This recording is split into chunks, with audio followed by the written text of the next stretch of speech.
Sering saya menerima laporan dari jamaah, terutama ibu-ibu.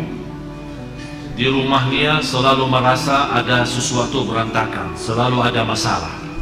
Sama suaminya ada masalah, sama orang tuanya ada masalah, sama anaknya ada masalah, sama tetangga pun ada masalah. Dan dia berusaha semaksimal mungkin menjaga diri dan melindungi diri dari bermacam masalah, tapi tetap ada saja. Atau dalam dirinya sendiri merasa tidak tenang, ada was-was, merasa ada tergoda, ada gangguan, ada makhluk halus, ada bermacam-macam. Kira-kira apa obatnya untuk menyelesaikan masalah? Saya berikan, dan ini obat insya Allah bermanfaat untuk semua. Tidak usah panggil tukang dukun, tidak usah panggil siapa-siapa. Anda sendiri laksanakan. Akan Allah subhanahu wa ta'ala merubahkan rumah kita insya Allah menjadi tenang, adem, enak. Yang pertama,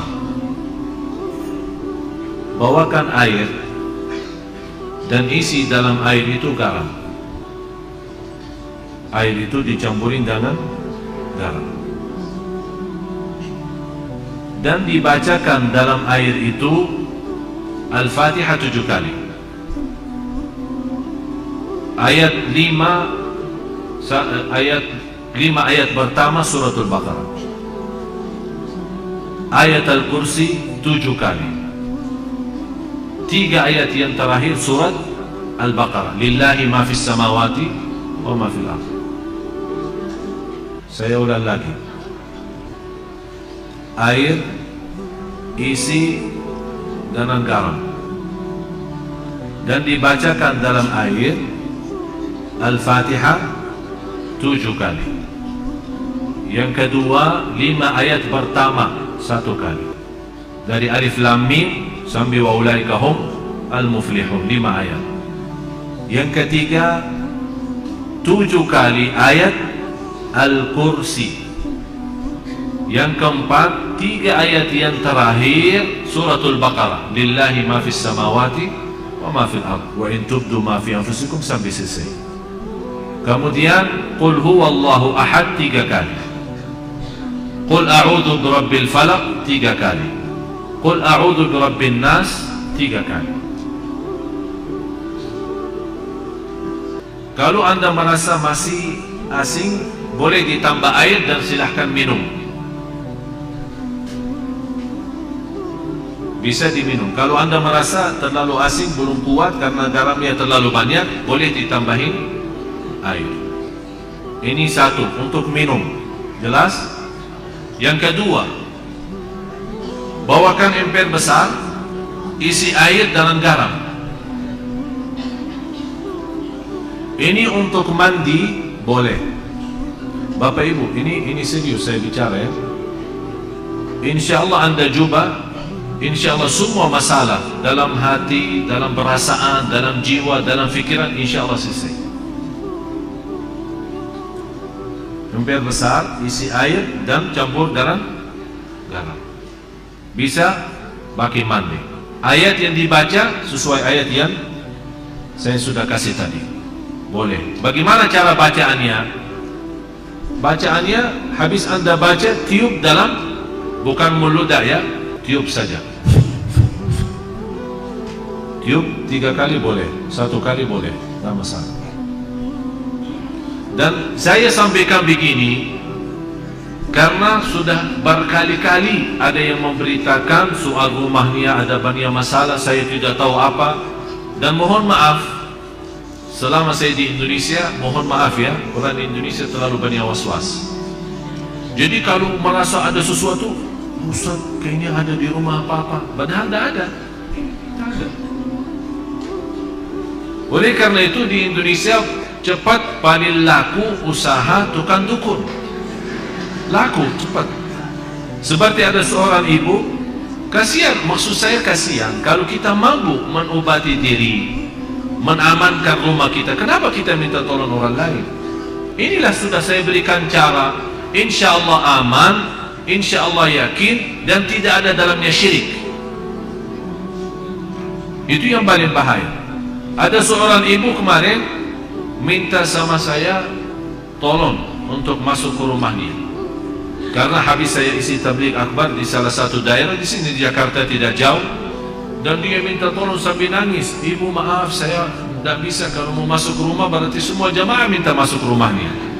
Jadi lain kali enggak, ini saya sudah berapa lama tidak bisa masuk rumah saya. Kenapa? Ada banyak hantu. Sambil tolong Syekh datang. Barangkali dalam datangnya Syekh terusir ini hantu. Ini juga masalah sebenarnya. Ucapan hal seperti ini memiliki keyakinan kalau seorang Syekh datang hantu bisa terusir, itu sudah punya fikiran salah. Cuma sekarang ini bagaimana saya mengobati masalah ibu ini? Saya terima, saya datang. Terus ibu apa cerita rumah ini? Ceritanya saya pernah didatangi seorang kiai, katanya. Tapi begitu dia masuk ke rumah, dia langsung berkata, "Bu, di rumah kamu ada banyak hantu." Mulai dari situ saya takut. Jadi saya minta tolong para kiai lain, tidak ada yang mau datang ke rumah saya. Malah saya bertambah takut. Akhirnya ada seorang dukun yang mau bantu, tapi dengan syarat dia mau membacakan apa, saya tidak tahu mau baca apa. Setiap satu ekor jin keluar 250. Setuju ibu itu? Oh boleh, tapi saya cuma ada 500. Udah, saya bantulah. Saya masuk dulu, saya mau lihat berapa ekor ada. Masuk tukang ini apa namanya, dukun itu habis baca-baca apa, alhamdulillah ibu tidak banyak, cuma 5 aja. Jadi saya baca-baca, keluarin 2, karena ibu mampu bayar 500. Kalau nanti ibu sudah sanggup lunasin lagi, nanti saya datang lagi usir yang tersisa. Dan kasihan ibu percaya. Sampai sekarang dah mau masuk rumahnya, sampai saya ketemu dan disuruh saya masuk. Jadi ibu sekarang yang tersisa cuma 3 ya. Kan katanya 5 kan? Yang terusir 2, tinggal 3. Terus ibu mau bayar ke saya berapa? Tidak apa-apa, saya ikhlasin, tapi yang penting bantulah. Udah begini aja, saya masuk, ibu tunggu di luar. Kalau dengar suara saya berteriak, berarti saya lagi berantem sama mereka. Terus saya masuk. Begitu saya masuk ke rumah, saya panggil ibu sini. Baru masuk ya, saya jujur saja tidak lihat apa-apa. Bu, saya sudah periksa rumahnya, aman. Terima kasih Syekh. Berarti aman sekarang, tidur.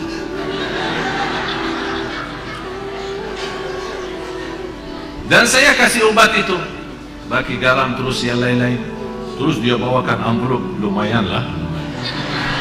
Saya bilang, Bu, ini sedekahin ke masjid atau ke anak yatim, bukan ke saya. Itu bukan kerjaan saya. Sekali lagi ibu, jangan percaya dukun dan sihir. Yakini. Alhamdulillah habis itu beliau rutin baca suratul Baqarah. Dan alhamdulillah nyaman, enak. Malah sekarang rumahnya selalu ramai, pengunjung datang silaturahim banyak. Dan sebenarnya masalahnya cuma was-was. Tapi was-was 90%. Sejarah medis pun 90% sebabnya penyakit manusia adalah was. Dan insyaAllah apa yang saya sampaikan ini insyaAllah bermanfaat banyak. Ini semua Bapak Ibu ikhtiar. Tapi semuanya harus kalbu kita yakin kepada Allah Subhanahu Wa Ta'ala. Dan itulah Allah Subhanahu Wa Ta'ala memberikan, kata Rasulullah SAW, Allah menhalalkan bermacam cara obat, silahkan, kecuali berobat dengan cara syirik, tidak boleh.